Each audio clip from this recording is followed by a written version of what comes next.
Okay, so I'm going to try and do a quick review on the Joker, Death of the Family, which I want to say comes out next week, but I'm not 100% positive. Like in the retail stores, comic book stores, you can go get it now. Um, First of all, this is pretty thick, compared to all the other Batman books that came out since the New 52, this is pretty thick. And, it's... I kind of feel like this should have came out actually after Batman Volume 3. Um, get into that in a second. It says Joker on there, Death of the Family. Again,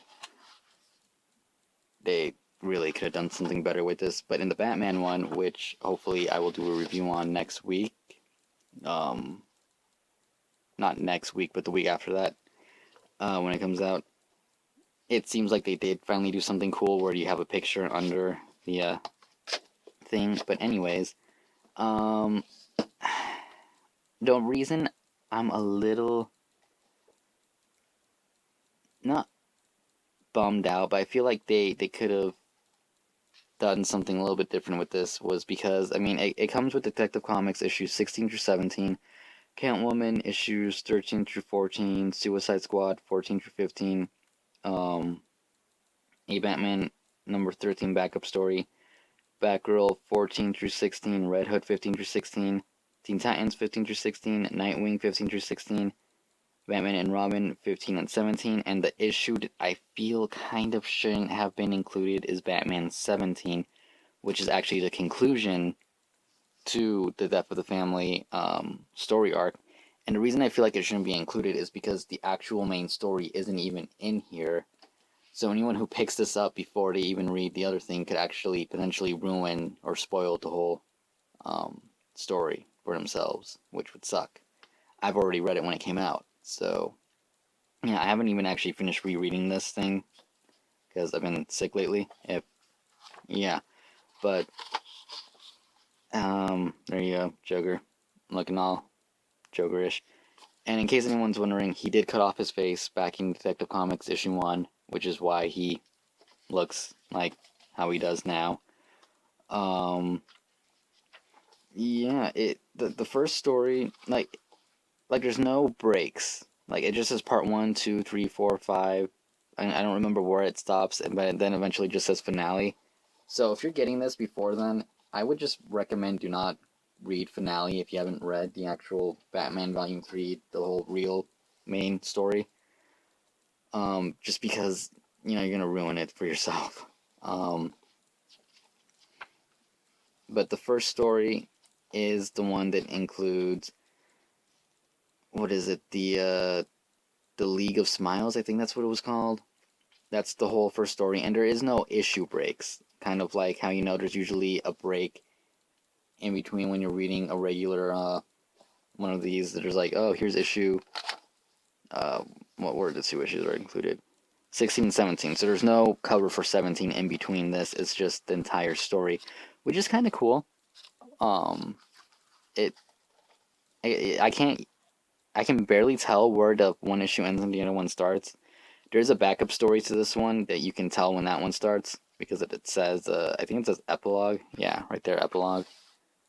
But,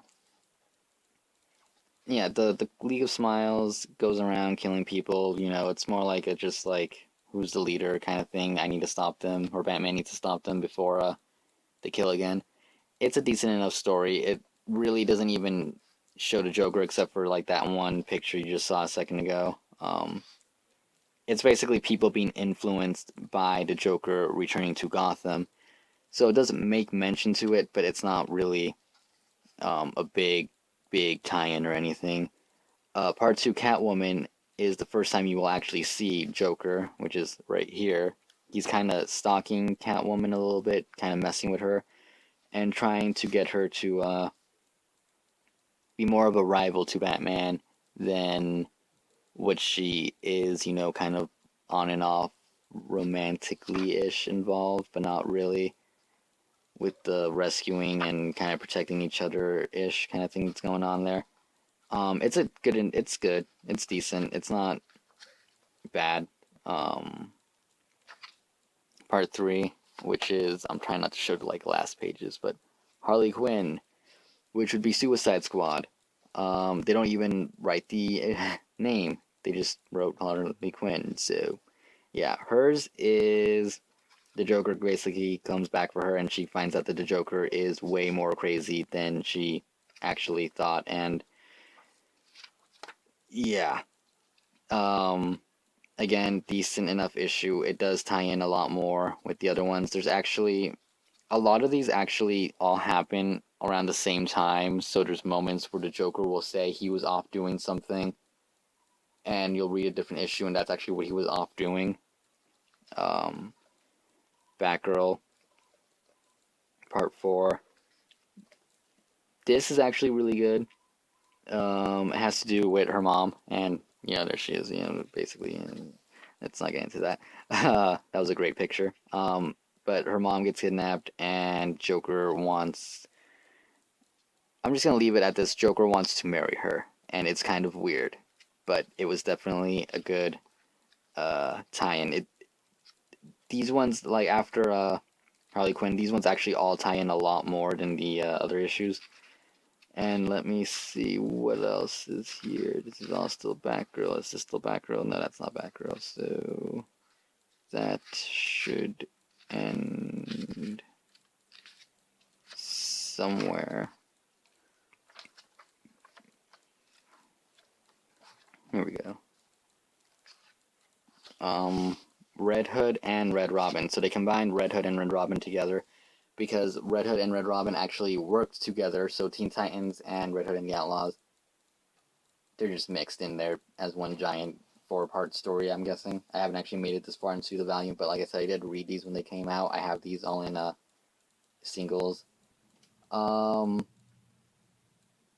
man, I'm trying to remember what happens here. I think somebody does get killed at some point. Not the two main characters, obviously, but somebody Red Hood is with, and it pisses him off. The Teen Titans are looking for Robin, and so are Red Hood's friends are looking for Red Hood in the city, so they're kind of like teaming up looking for them because they kind of go missing. And really not much else is to say there. I don't want to go more into it from here because most of it will be spoilers. Nightwing's story is definitely a good story, and so is Batman and Robin, because that one is, I guess, that one would lead off more into the ending than anything. I'm not going to show what the other cover is here because that's going to show you the last page. I don't want to spoil anything. But here are the variants of the actual issue covers and stuff that, would normally divide everything. And I do apologize for not doing the greatest review, but like I said, I have been sick and I am still currently a little sick. There's the Teen Titans cover that instead just shows the Red Hood cover, which, they could have put both up in the front. Yeah. Anyways, it's definitely a good thing to get. I would get it, if you want to enjoy the Death of the Family story arc to its fullest. I would say get it. Just either don't read up until the end, the ending. Do not read that, until you read the Batman story, or just get the Batman one and read that one first and then read this one. Anyways, I do apologize for this not being my greatest review, but like I said, I have been feeling sick. But, anyways, if you like this, like it, comment. Yeah, I guess that's it, and I'll see you next week. Hopefully.